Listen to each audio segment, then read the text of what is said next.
En Radio Usal, En Radio Usal. la penúltima palabra. El programa cultural más ambicioso de la radio universitaria. Todos los martes a las 7 de la tarde. Comienza Comienza la penúltima palabra. la penúltima palabra. Buenas tardes, 10 de junio en Radio Usal a las 7 de la tarde es el 161º día del año. Es un día muy especial en el que se conmemora el fallecimiento de personas y personalidades como Alejandro Magno o Antonio Gaudí, además del nacimiento de tan importantes personajes de la esfera pública española como Carlo Ancelotti, Soraya Sáez de Santamaría o Melanie. Es el 32º programa de la penúltima palabra de este año. 32º, que también es un número muy importante. El 32 no solo es un número feliz, sino que es el número de piezas que tiene el ajedrez. Y como ya no tiene más piezas este ajedrez, pues comprenderán ustedes que la semana que viene terminemos por fin este programa que tantas alegrías y felicidades nos ha dado. Buenas tardes, Sergio Sánchez, ¿cómo estás? Muy buenas, Andrés. Solo hacerte una precisión, ¿no? 32 también es el número de los caminos de sabiduría de la cábala judía. Mira tú qué importante Y es además eso. explica una cosa, ¿qué es un número feliz? Porque Bueno. a mí esto de que los números sean felices... Los números pueden ser felices. Un número feliz es pues un número que si vas sumando los cuadrados de sus cifras, el resultado es 1 y no un bucle infinito. Supongo que quien descubrió que había números con estas propiedades se puso muy feliz. Tenía mucho tiempo libre. De eso no me cabe duda. Bueno, así nació la filosofía y el conocimiento y Eso esas es verdad. cosas, ¿verdad? No somos Sergio? quienes para juzgar. No somos quienes para juzgar. Hoy me vienes a hablar de un proyecto del Servicio de Asuntos Sociales de la Universidad de Salamanca que has solicitado tú mismo con compañeros y tutorizado por alguna que otra profesora dentro del proyecto de objetivo Campus Sostenibles. Efectivamente, así es. Bueno, esto lo solicitamos hace ya un tiempito, hace ya unos cuantos meses, A ver. para septiembre, para octubre. Y fueron los otros compañeros que luego aparecerán en el programa y que todos ya conocerán. A una de ellas ya la conocen, de hecho. Lucía, Samuel, Alejandro, los que pues vinieron a por mí y me ofrecieron participar con ellos en este asunto, ¿no? Y es un proyecto, pues eso, enmarcado dentro de ese Servicio de Asuntos Sociales, que trata sobre la Escuela de Salamanca. No de cualquiera, de la Escuela de Salamanca, hoy, hasta donde tú me has dicho. Claro, claro. Primero que los oyentes no sabrán lo que es la Escuela de Salamanca ni hoy, ni ayer, ni nunca, ¿no? Bueno, me lo cuentas ahora. Ahora te lo contaré. Pero efectivamente, trata sobre la actualidad de la Escuela de Salamanca. Anda, ¿y es algo actual la Escuela de Salamanca? Objetivamente no. Objetivamente no. O sea que ya estás tirando por tierra el proyecto. Estoy tirando por tierra el proyecto, no. Pero tampoco quiero engañar a la gente, ¿eh? Objetivamente, pues no. Tiene unos cuantos siglos, de hecho. Vale, pero tú puedes hacer tus malabares y tus cositas para conseguir que la Escuela de Salamanca hoy sea actual. Yo creo que sí. ¿Tú Yo crees creo que que sí, porque tenemos una herramienta fabulosa para ello, que es la Agenda 2030, concretamente los Objetivos de Desarrollo Sostenible. A ver, venga, que la Escuela de Salamanca seguro que no es un ente abstracto, seguro No que lo había es. personas físicas que No lo conformaban es. esa escuela. ¿Quiénes eran, de qué hablaban y qué hacían? Bueno, eran unos personajes estupendos, ¿no? Fueron los influencers de su tiempo, ¿no? Los influencers de su tiempo. O sea, que Sí. eran los Lola Lolita de la... No, Lola Lolita no. No, ¿por qué? No, por Lola Lolita por ahora no se ha puesto sotana. Ah, Estos personajes... igual sí, yo es que no la sigo. A lo mejor... Yo tengo entendido que no. Vale, vale. Estos personajes fueron los influencers de su tiempo, ¿no? Fueron las personalidades de relevancia del Imperio Español, del Reino de España, cuando vivieron, que fue aproximadamente, pues eso, hace 500, 450 años, ¿no? Y entre ellos, pues bueno, destaca fundamentalmente la voz de Francisco de Vitoria. Vale, Francisco de Vitoria, ¿qué influencer sería? Francisco de Vitoria podría ser la gata de Schrödinger. ¿Por qué? Bueno, pues porque era muy divulgativo, y realizaba relecciones públicas en las que asistían alumnos y gente del pueblo, ¿no? Para escuchar sus opiniones. Ah. Y bueno, pues sus ideas fueron altamente difundidas gracias a esas relecciones. Así que yo creo que sería un buen divulgador de Vale, ideas. él también hacía escalada como la gata de Schrödinger. De eso ya lo desconozco. Lo desconoces. No sé si en Burgos hay grandísimas montañas, no lo sé. Seguro seguro que hay algún Hombre, yo cerro creo que que se sí. puede trepar. Yo creo que sí. Sí, No, pues, aunque sean unas escaleras empinadas, algo habría. algo En los habrá, monasterios seguro aunque que hay sea cosas subir ahí de a, esas. a los picos, ahí a las torres de la catedral, pero... A ver, yo como persona que lleva tanto tiempo en la Universidad de Salamanca me he encontrado más de una vez con una estatua de Fray Luis de León. Por ahí. Fray Luis, Ese que está, también lo podemos meter en la escuela de por Salamanca. supuesto, es autor de la Escuela de Salamanca. Muy La bien. estatua está en el patio de escuelas, ¿no? Ahí junto a la fachada famosa de la rana. Y hombre, Fray Luis también fue un gran autor de su tiempo y un influencer. ¿Y qué influencer sería? Pues a ver, Fray Luis tuvo aquel famoso inicio de clases después de pasarse varios años en la cárcel en el que comenzó diciéndole a sus alumnos, como decíamos ayer, ¿no? Y eso es una anécdota conocida por todo el mundo. Entonces, y es un gracioso inicio- porque ayer no estaba. y Claro, ayer no tal, estaba, claro, estuvo hace no y- sé cuántos años, ¿no? Claro, claro. Entonces podría ser quizás, no sé, Auronplay. Auronplay, claro, también tiene un inicio mítico. Claro. Bien, bien. Y de hecho este inicio mítico de Fray Luis luego lo volvió a utilizar Unamuno cuando volvió del exilio y también... De Auronplay. No, el de Fray Luis. El de Auronplay Unamuno todavía no lo podía utilizar, pero a lo mejor lo habría utilizado. ¿Quién sabe? ¿Tú no te imaginas a Unamuno entrando en una clase diciendo ¡Hey! ¿Qué pasa, chavales? Yo sí me lo imagino. Yo sí, Era también. muy cara dura. Seguro que era muy campechano. Venga, más autores de la escuela Bartolomé de de Salamanca. las Casas. Bartolomé de las Casas. Bartolomé de las Casas. ¿Y quién sería Bartolomé de las Casas? Pues yo creo que sería Plex. Sería Plex. Sí, porque Bartolomé de las Casas era un alma viajera, ¿no? O sea, Ah. viajó a América, volvió a España, ¿no? Fue el único de los autores de la escuela que viajó propiamente a América y pudo conocer la situación americana de antemano. Y de antemano y de forma directa. Entonces, sería Plex. ¿Y Yo cuál creo que sería se la mezcló. aitana de este Plex?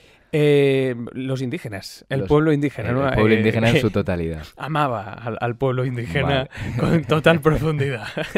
Oye, qué bien, ¿no? Venga, vale, más autores. Bueno, pues podemos distinguir también a Domingo de Soto.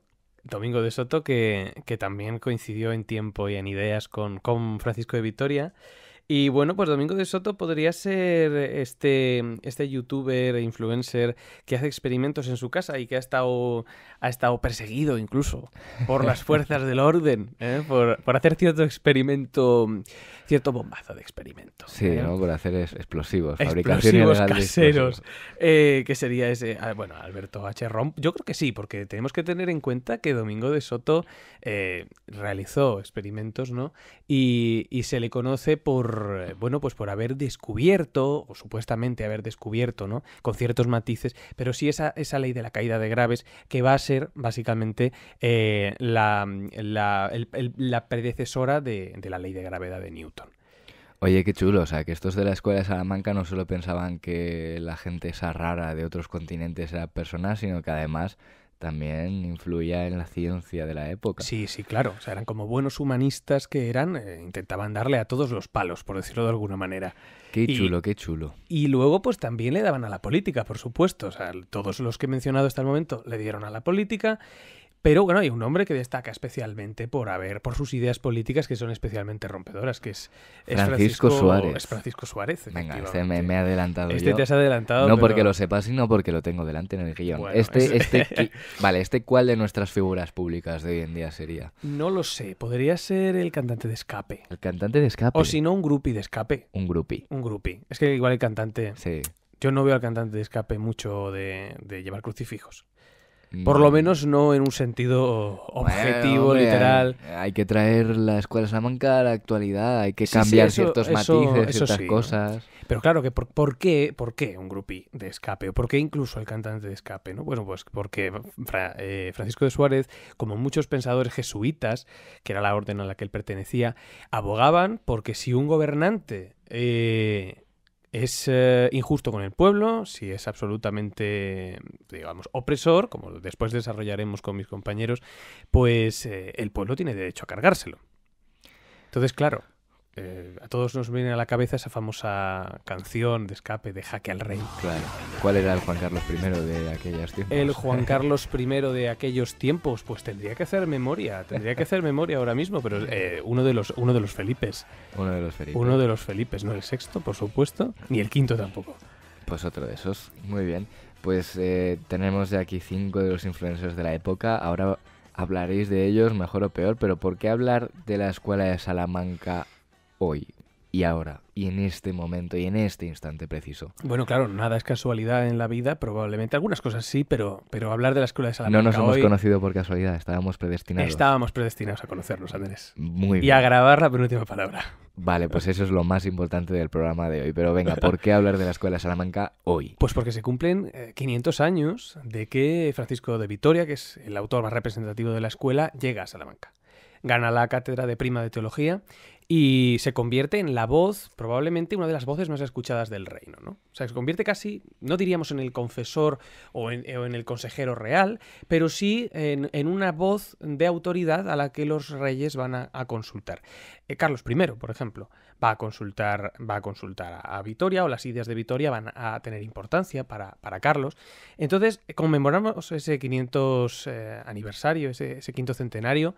Y bueno, es que ya dentro de la Escuela de Salamanca se están haciendo un montón de cosas, ¿no?, para conmemorarlo, de la mano de, sobre todo, la profesora María Martín, que es además la tutora de nuestro proyecto y que está coordinando y dirigiendo todos los esfuerzos de la universidad por traer a gente de calidad, gente de importancia, a hablar sobre este tema, sobre este conjunto de pensadores que fueron absolutamente revolucionarios en su momento y rompedores.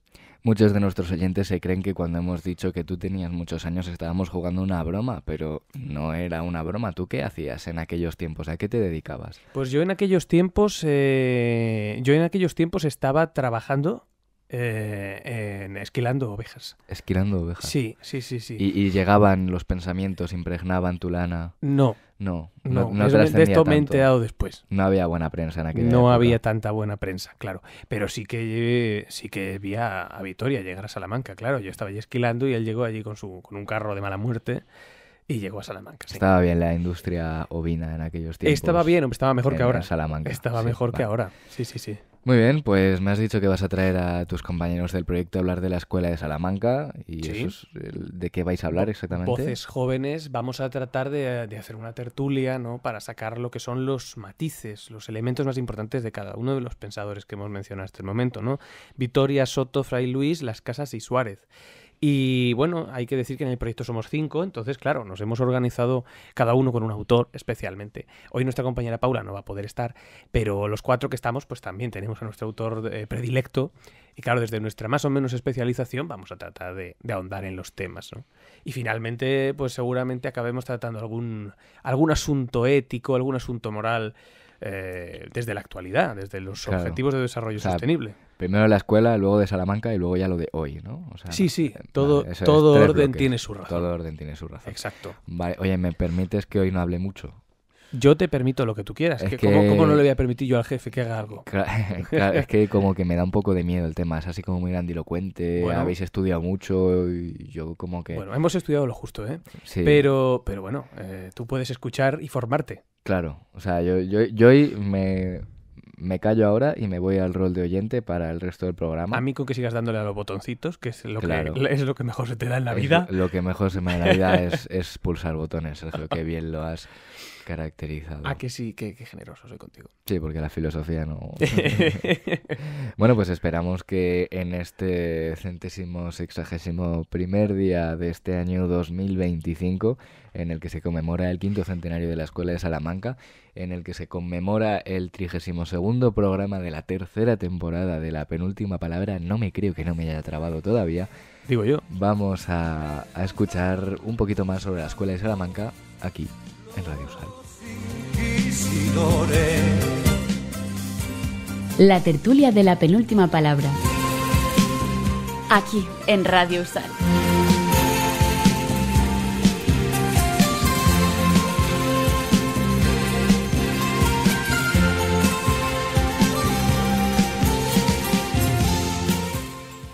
Corría el año 1526 cuando llegó a la ciudad de Salamanca un fraile cargado de ideas nuevas y ansias de reflexionar su presente.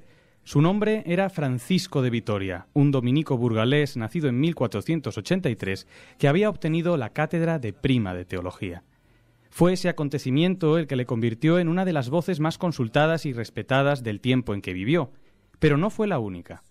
En torno a sus reflexiones se generó toda una escuela de pensamiento, la Escuela de Salamanca, que pretendía recuperar la presencia de la moral en la política y la economía.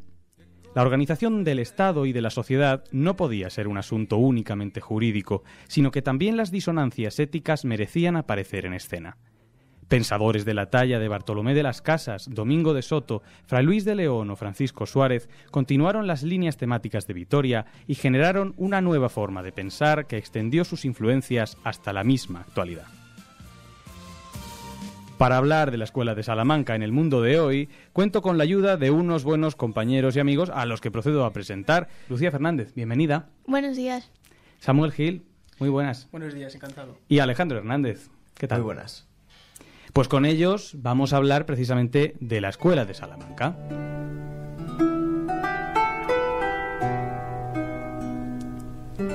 Alguien dijo alguna vez que el ser humano nace, crece, se pregunta por el ser de las cosas y se muere de aburrimiento. Pero no te preocupes que en la penúltima palabra no nos preguntamos esas cosas. Si estamos hablando hoy de la Escuela de Salamanca, o si vamos a hacerlo, mejor dicho, es porque desde el Servicio de Asuntos Sociales de esta nuestra universidad, pues se nos ha permitido desarrollar un proyecto sobre este conjunto de pensadores en diálogo con el presente y más en concreto en diálogo con los objetivos de desarrollo sostenible, ¿no?, de la Agenda 2030. Y claro, al oyente le puede resultar un poco chocante que pensadores de hace literalmente 500 años tengan tanta actualidad, ¿no? Pero bueno, para ello estamos nosotros aquí, para demostrar que eso es posible, que eso es un hecho, ¿no? Y, tenemos un montón de temáticas, ¿no?, que abordaron también los pensadores de la Escuela de Salamanca, que nos vienen bien en nuestro día a día, en nuestro presente. El primero de ellos, quizá el más relevante, es el de la conquista de América, ¿no? Esos debates morales que se establecieron en torno a la consideración del indígena y de su tratamiento. Vitoria fue quizá el primero en reflexionar sobre el asunto y el primero en hablar de la legalidad o no de la conquista, de la legitimidad o no de la conquista, pero también de la igualdad entre seres humanos, indígenas y españoles. Tengo entendido que Domingo de Soto también es otro de esos pensadores, ¿no?, que abogaba por una igualdad antropológica entre indígenas y españoles. ¿No es así, Alejandro? Sí, efectivamente. Él se opuso un poco a Aristóteles, al igual que otros filósofos que veremos, y básicamente defendió que para que se diera esa conquista de América solo debía existir una causa justa y que si esta no existía, en ningún caso estaba justificado a los cristianos, los españoles, para llegar allí y arrasar. Claro, ha aparecido aquí ya el argumento de la causa justa, ¿no?, de la guerra justa, que va a ser quizás el argumento más conocido, más fuerte de la Escuela de Salamanca, en concreto de Vitoria primero, que hablaba de cuáles son las condiciones que una guerra debe tener para que pueda ser considerada justa y no meramente una barbaridad. No sé si os surge ahora mismo por la mente, os salta por la mente alguna de esas causas justas. ¿De cuáles pueden ser algunas de esas causas justas en un enfrentamiento? Pues hablamos siempre, ponemos el ejemplo de que si a mí me tiran un puente, yo no voy a atacar su ciudad entera, entonces tiene que ser medido todo, contraatacar, pero de una forma medida y que no sobrepase los límites. Por tanto, la proporcionalidad es fundamental en la guerra, ¿no? Vitoria y otros pensadores argumentaban que la conquista no era justa precisamente por la desproporción que se estaba dando entre las fuerzas de los españoles y las fuerzas de los indígenas, ¿no?, que estaban, pues bueno, con los medios que tenían, básicamente. Entonces surgen toda una serie de debates morales, surgen toda una serie de debates políticos que van a continuar su avance y que, bueno, van a marcar el ritmo de lo que es la política y lo que es la ética española del momento. Bartolomé de las Casas es otro de los personajes que destaca en ese instante, que se opone a los pensadores que creen que los indígenas son inferiores por naturaleza y se llega a enfrentar activamente con ellos, ¿no? Y Bartolomé de las Casas, como Domingo de Soto, como Vitoria, abogaba por una conquista que fuese espiritual, que no fuese militar. No sé si me podéis contar algo más sobre este asunto. Sí, por ejemplo, Fray Luis de León quería una evangelización de tipo pacífica. Pretendía educar, sí, pero no desde la violencia y la imposición, porque recordemos que abogaba por la ley el derecho natural, que significa que todos tienen derecho y dignidad por ser humanos y que por eso hay que respetarles. Entonces, sí, demos a conocer el Evangelio y sus enseñanzas, pero por una vía pacífica. Y aquí es donde entra, en cierto modo, el ODS, el Objetivo de Desarrollo Sostenible 4, ¿no? De una educación de calidad. Porque, en cierto modo, en aquel entonces, el Evangelio era prácticamente el único contenido educativo que tenían las personas de a pie. Entonces, estos pensadores, casi en contra de lo que viene siendo la lógica del momento, abogan por una educación, una evangelización pacífica, ¿no? Pero va a haber más temáticas, más ámbitos de reflexión. Por supuesto, la guerra. Bartolomé de las Casas, la guerra y la esclavitud, de hecho. Bueno, de Bartolomé de las Casas yo quiero que cuentes, porque es mi cosa favorita de cuando dábamos estas charlas, lo de la araña y la pelea que tuvo con este otro hombre, y puso el ejemplo de que los indígenas eran como las arañas. Es cierto, Bartolomé de las Casas se enfrenta con Juan Ginés de Sepúlveda. Juan Ginés de Sepúlveda es uno de los autores del Renacimiento más importantes, ¿no? Pero tenía la peculiaridad, hoy diríamos que la desgracia, de pensar que los indígenas eran inferiores por naturaleza a los españoles. Y Bartolomé de las Casas, que ya había vivido muchos años en América, había podido entrar en contacto con esos pueblos indígenas, le puso de ejemplo las grandes construcciones que las civilizaciones precolombinas, todos tenemos en mente la típica pirámide de Chichén Itzá, ¿no? Que es una gran construcción. Le puso como ejemplo ese tipo de construcciones para demostrarle que los pueblos indígenas eran exactamente iguales, o que los individuos indígenas eran antropológicamente iguales a los españoles. Y Sepúlveda se escudaba en el argumento de que, bueno, que también las arañas saben hacer telarañas, que también las abejas saben hacer panales, y que, bueno, que ese tipo de estructuras complejas también se dan en otros animales del mundo natural, lo cual no sería un argumento fuerte para demostrar la igualdad entre españoles e indígenas. Pero lo cierto es que a Bartolomé de las Casas eso no le convence para nada. Ni a Bartolomé de las Casas ni a muchos otros pensadores, ¿no? De la talla de Fray Luis, por supuesto, que abogaba por esa evangelización pacífica, porque en el fondo consideraba a los indígenas iguales que a los españoles, tampoco Domingo de Soto. Con Francisco Suárez, que es el autor en el que se ha especializado Lucía, vamos a ir un poquito más tarde, porque es muy especial. Y es posterior. Sí, fue bastante diferente en algunos aspectos al resto de autores de los que os habéis encargado vosotros. Primero, porque fue posterior, entonces el tema de lo que fue la conquista de América no fue lo que trató tanto, pero un tema súper interesante que luego podemos hablar, que es el del tiranicidio, sí fue a lo que se dedicó más. Y además eso podría ser un nexo entre también otras propuestas de los autores anteriores, porque recordemos que otros autores anteriores de la Escuela de Salamanca, Vitoria, Soto, también hablaban de la potestad que tiene el gobernante, de la potestad que tiene el rey. No sé si me podéis contar más sobre ellos. Por ejemplo, en Fray Luis de León vemos que ha hecho críticas al comportamiento que han tenido los conquistadores frente a los indígenas. Es decir, al hilo de la vía pacífica de evangelizar, también propuso pues que se valore el derecho del indígena, que apelemos a los derechos humanos, por así decirlo, que fue uno de los principales indicios. Y bueno, pues al final también lo que comentaba Lucía de la proporción, tener cierta proporción y un comportamiento alineado, porque recordemos que llegamos y la vía de la imposición para Fray Luis no es la mejor. Bueno, habla de gobernantes, no. Hablas de conquistadores, pero también se da esta crítica hacia los gobernantes. Creo que Soto, precisamente, genera alguna crítica hacia el rey, ¿no? En torno a cuál es su potestad. Sí, bueno, yo en los textos que me he centrado más en el análisis de la opinión de Soto en torno a la conquista. Entonces, exactamente, una vez instaurado un gobierno, no sé exactamente qué opina Soto.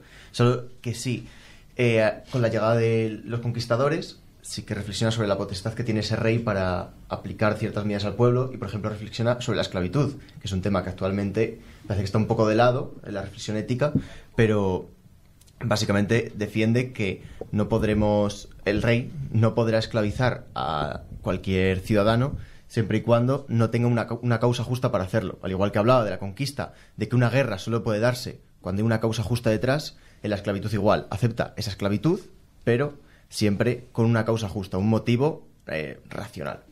El oyente está un poco preguntándose cómo es posible que haya causas justas para la esclavitud, ¿no?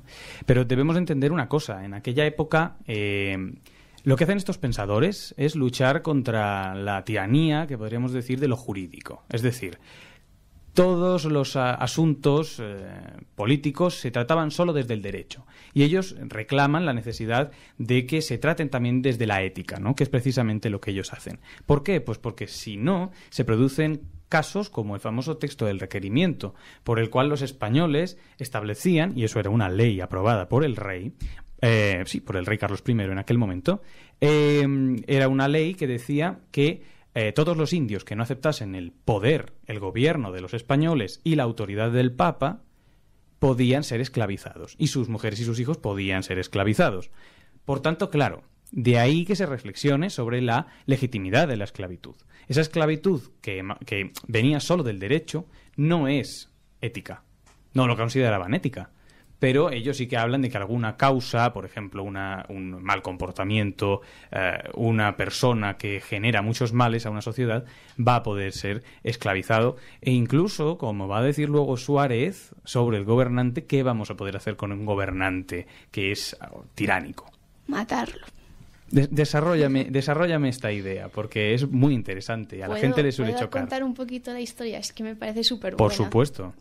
Pues os voy a contar un poquito lo que hizo Francisco Suárez, porque a mí me encanta y es para que veamos la influencia que tuvo un pensador español en política y en política también de Inglaterra. Lo que pasó fue que en Inglaterra en ese momento estaba un rey que era Jacobo I, que hizo jurar a sus súbditos y también al Papa de Roma y a las órdenes religiosas que le firmaran un acuerdito en el que pusiera vale, no nos vamos a rebelar contra ti. Pues obviamente al Papa esto no le gustó ni a las órdenes religiosas y se negaron y pidieron a un estudioso que le escribiera un libro para poder argumentar el no querer firmar ese acuerdo, que en principio no iba a ser Suárez siquiera, iba a ser un amigo de Suárez. Lo que pasa es que escribió unas cartas que se filtraron y leyó el rey Jacobo en las que le ponía bastante a parir, diciendo que sí, le gustaba mucho el juego, que si su esposa le era infiel, vamos, que ya no podía escribirlas este hombre porque la había liado. Así que acaba escribiéndolo Suárez. ¿Y qué pasó con Suárez? Que escribió un libro muy, muy, muy largo que le mandó al Papa, al rey y a este amigo suyo, a Belarmino, y como era tan largo, ninguno se lo leyó entero. Le dijeron muy bien Suárez, le dieron una palmadita en la espalda y no se dieron cuenta de lo que había escrito en las últimas páginas, que era precisamente esto que hablamos del tiranicidio. Entonces, quien sí se lo leyó fue Jacobo, que vio ese libro en el que se estaban justificando teóricamente que podían asesinarlo y le entró muchísimo miedo y acabó quemando los libros de este hombre. O sea, los españoles como siempre liando la parda por donde van, claro. Totalmente. Incluso hasta cuando el Papa confía en nosotros, ¿no? Claro, la razón de esta causa, ¿no? De este tiranicidio es básicamente una idea que luego van a compartir el resto de los personajes de la escuela, y es que los gobernantes no son dueños del poder que tienen, sino solo portadores del mismo. Claro, son delegados de la autoridad, pero no es suya, sino que el pueblo se la ha prestado, entonces no pueden hacer absolutamente todo lo que quieren. Esto es una idea que además compartía, porque, fuera de lo que es la línea religiosa de estos pensadores, Francisco Suárez era jesuita, y es una idea que van a compartir otros jesuitas también, como el padre Juan de Mariana, que es de Talavera. Le tenía que mencionar, si no le mencionaba no me iba a ir a gusto yo de aquí. Pero sí es una idea muy, muy digamos, continuada en el tiempo por este tipo de pensadores, que va a ser una de las causas por las cuales los jesuitas acaban siendo expulsados de España, ¿no? Sus ideas revolucionarias en contra de los intereses de los tiranos, ¿no? Claro, que no piense tampoco el oyente que estamos haciendo aquí una apología del asesinato a los políticos, ¿vale? Eso lo dejamos a interpretación de quien escuche. Ya de eso ya depende de lo que él esté en casa. Pero efectivamente, estos pensadores son extremadamente novedosos. Para una época, claro, podemos pensar hace 500 años, la imprenta acababa de nacer, la pólvora llevaba usándose muy poquito tiempo. O sea, es una época que parece muy remota y, sin embargo, encontramos toda una serie de elementos que resultan absolutamente necesarios en nuestro día a día. La propia personalidad de Fray Luis también es muy interesante. Sí, de hecho, él es encarcelado injustamente aparte de traducir ciertos textos bíblicos, por sus ideas de progreso. Es decir, todas las ideas que estamos comentando chirriaban un poco y al final hicieron que fuera encarcelado durante 5 años. Todo el mundo es conocida esa historia, ¿no?, de Fray Luis volviendo. Cuéntanosla tú si quieres. Bueno, pues al final, al hilo de sus ideas, continuó sus clases que tenía la cátedra de Biblia y fue a impartir la clase sin ningún tipo de reparo ni de odio y comenzó como lo hacía siempre. Bueno, como decíamos ayer, y siguió dando la clase normal. Bien, eso demuestra también una actitud de vida que no se reflejaba solo en los escritos, sino también en las actuaciones, en lo que vienen siendo los pasos cortitos que damos día tras día. Si os parece, compañeros, ya que hemos introducido así el pensamiento de la Escuela de Salamanca, hemos hablado a los oyentes de gobierno justo, de causas justas de guerra, de proporcionalidad, de igualdad, de esclavitud y de muchos otros temas, de tiranicidio también, por supuesto, pues ¿por qué no vamos y pasamos al siguiente bloque de esta tertulia en el que propongo que intentemos dar solución a toda una serie de debates éticos, morales, políticos, también que los autores de la Escuela de Salamanca respondieron o podrían haber respondido. Así que damos paso a la parte del juez mediador.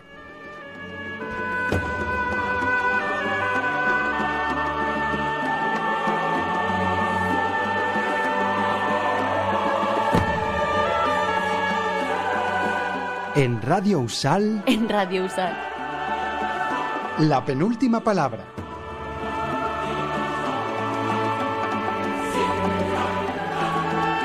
Una vez más, se preguntará el oyente por qué hemos llamado a este bloque el juez mediador. Bien, juez mediador es un concepto que usa Francisco de Vitoria para hablar de los conflictos bélicos.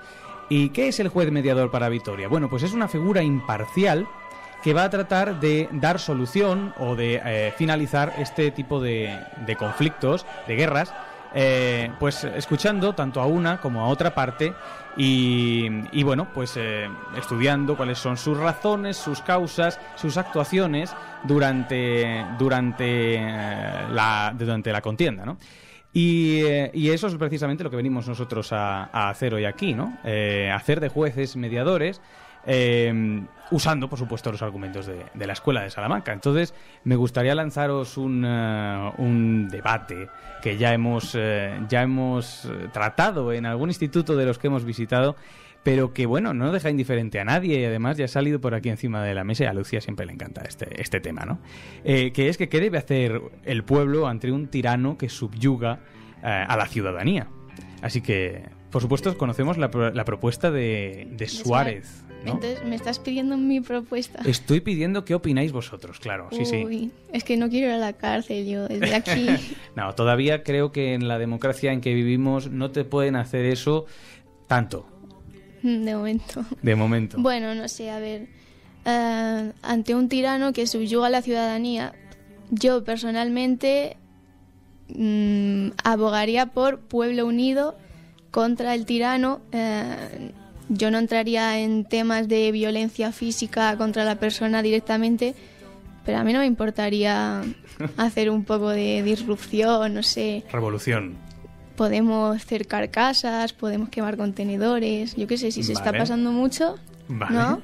Primero vamos nosotros y nuestros derechos. A mí me recuerda a la postura diplomática que tuvo un alumno de uno de los institutos que visitamos que hablaba de mandarlo al exilio. Bueno, podríamos ir por ahí. Le mandamos el problema a otro, ¿no? Te lo comes tú. No sé qué pensáis vosotros sobre el tiranicidio. ¿Tiranicidio bien? ¿Tiranicidio regular? ¿Mal? Yo estoy en la línea de Lucía, porque el pueblo unido jamás será vencido y el exilio también me parece una vía paralela muy, muy interesante. A mí exiliarlo no me parece algo bonito porque al final, ¿qué va a hacer? Como Puigdemont, seguir tocando las narices desde fuera. No, vamos a ver. Para que luego digan que no hay actualidad en la Escuela de Salamanca. ¿Verdad? Totalmente. Para que luego digan. ¿Alejandro? No sé yo si dejarlo dentro es otra solución. Por mucho que acerques la casa, eso sí me gusta más, la verdad. Más que el exilio, la cárcel. Es que parece que la única solución acaba siendo la de Suárez, pero bueno. Yo no digo nada. Otro debate, menos polémico quizás, o menos puntiagudo. ¿Debe la ley ser igual de implacable para alguien que roba por necesidad y alguien que lo hace por avaricia?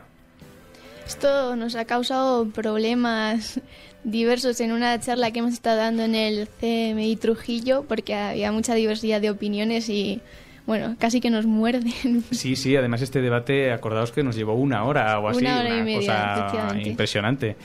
Bueno, que la escuela de Salamanca yo creo que respondería...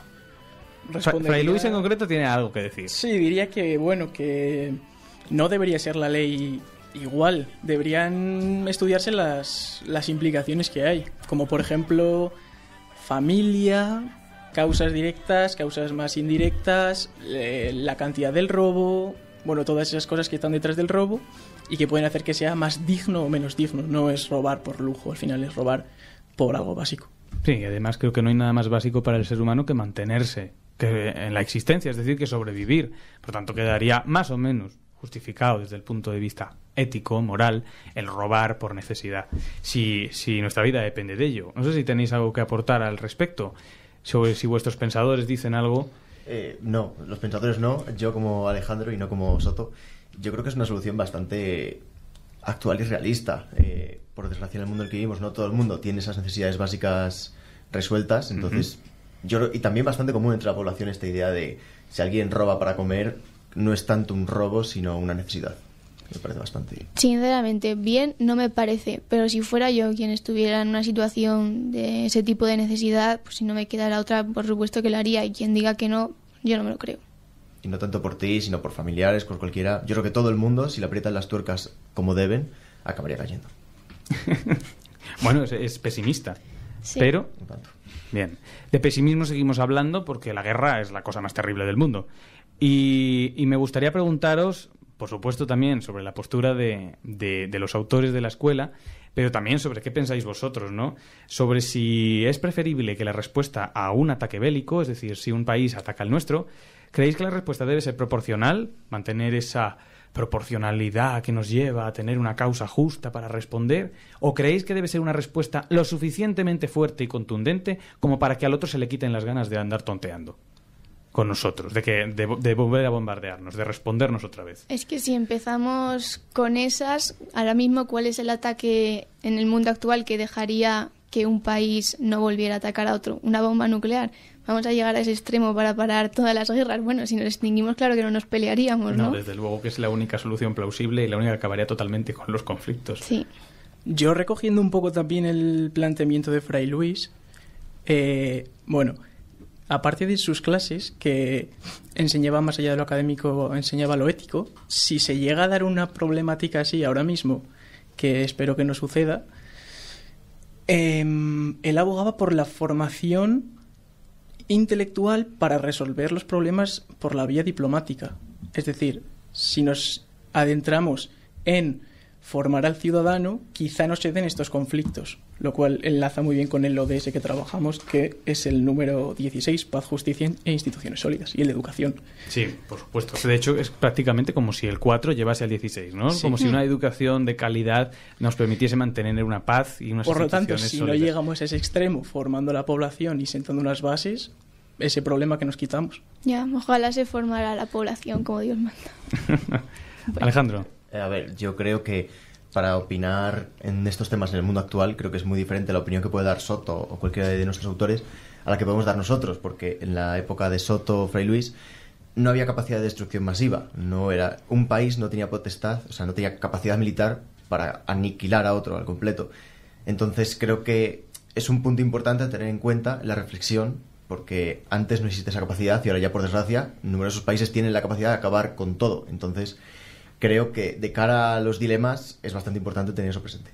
De hecho, además, eso demuestra que si antes era necesaria una reflexión sobre la guerra y una, digamos, reglamentación de la guerra, ahora es todavía más necesaria, ¿no? En un contexto el nuestro en el que, bueno, pues hace poco precisamente nos encontramos con conflictos variados, ¿no? Desde hace unos meses, unos años, Ucrania, Rusia, Israel, Gaza. Ahora, desde hace unas escasas semanas, aparentemente hay una tensión, ¿no? y un rifirrafe bastante curioso entre India y Pakistán,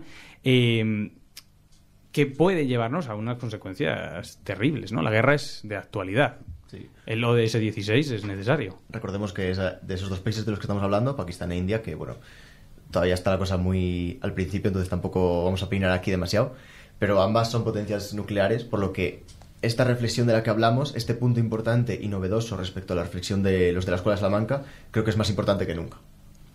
Por supuesto el ODS 8, que ha aparecido menos en escena, el del trabajo decente y el crecimiento económico, que nos remite quizás a otro de los debates, ¿no?, que os proponía hoy, que era ese si podemos servirnos de los demás como medios para alcanzar nuestros fines particulares. Esto se puede relacionar, creo que bien, con si podemos, por ejemplo, ejercer la explotación laboral, si tenemos la potestad para aumentar nuestras riquezas particulares, ¿no? A priori nuestra respuesta siempre, y se lo preguntamos a quien se lo preguntemos, nos va a decir que no. El problema es que en el mundo se sigue produciendo la cuestión contraria. Entonces, ¿cómo creéis que la Escuela de Salamanca combatiría este tipo de argumentos, ¿no? ¿Qué diría la Escuela de Salamanca contra esta esclavitud, en cierto modo?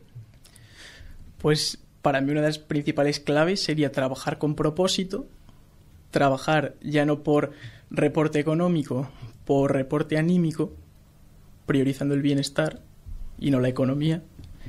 Y por parte de la crítica hacia la desigualdad, hombre, que el poder económico abusivo se da es un hecho.